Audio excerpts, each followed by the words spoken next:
Hey guys, Billy Epperhart here, and I'm coming to you with a new vlog today. And I want to talk about the 4 myths of investing in this vlog. I want to read a couple of names to you. Have you ever heard of Steven Spielberg, Larry King?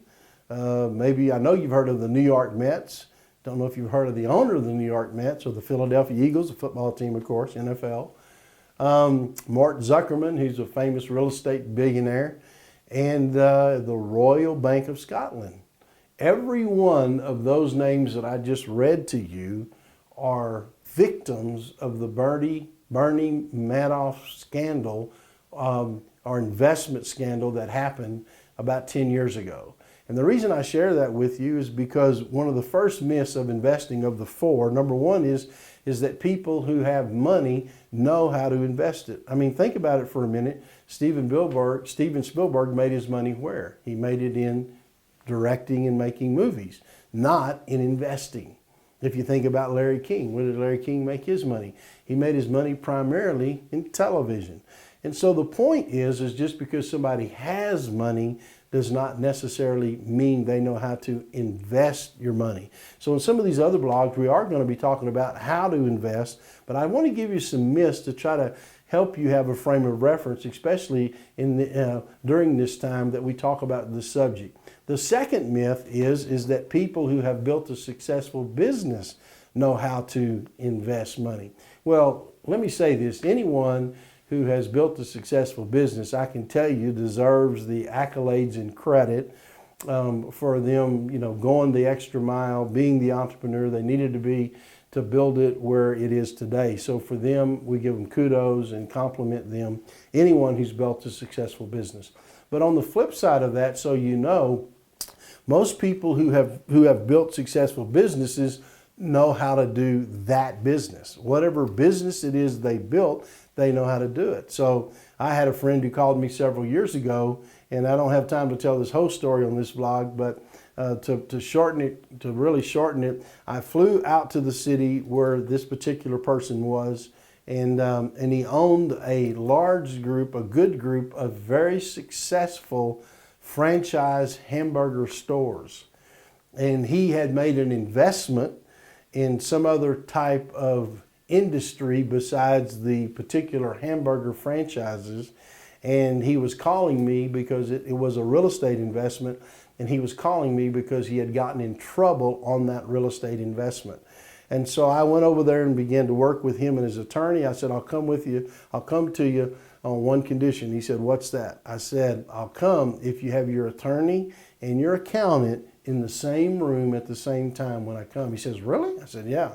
So I knew we'd made headway when I landed at the airport. His attorney picked me up in a big old long black Mercedes sedan and took me to the meeting where I now had the attorney and accountant in the same room. So I asked him kind of what the concerns were, what his concerns were, and I gave him just one piece of quick advice. I said, here's what you need to do. To make a long story short, the attorney wanted to do it, the accountant didn't, and the owner did, and so the attorney and the owner went out, and so they made this adjustment, which turned what was a very unsuccessful investment into something that began to help him actually make quite a bit of money. Now, that's not just because I'm so smart, because he asked me going back to the airport. He said, how did you learn how to do this stuff? I said, I learned because I've lost a lot of money. So here's the point I'm making to you. You say, well, have you made some? I have. Just a little more than I lost. But the truth is, it comes from experience learning how to invest. And so just because somebody's built a successful business, it means they know how to run that business. It doesn't mean they necessarily know how to run other business or make investments. So you have to apply yourself to investment. That's why I have a new book coming out called Investment Mastery, which will deal with the different categories of investments and how you approach those, so you have somewhere to at least get a toehold to start understanding how to make investments. Myth number 3 is that people in the financial service industry know how to invest your money. Let me ask you a couple of questions. How many of you have ever heard of Lehman Brothers? Now, some of you that are younger watching the vlog, maybe you haven't, but just several years ago in 2008, Lehman Brothers filed the largest bankruptcy in the history of America. The largest, just 2008. And that happened. And so who was Lehman Brothers? They were a financial firm. They gave financial advice. Of course, they put together financial deals. They were a very large investment bank on Wall Street. They filed the largest bankruptcy in history. So just because you're in the financial services industry doesn't mean someone necessarily knows how to invest your money for you or how to protect your money.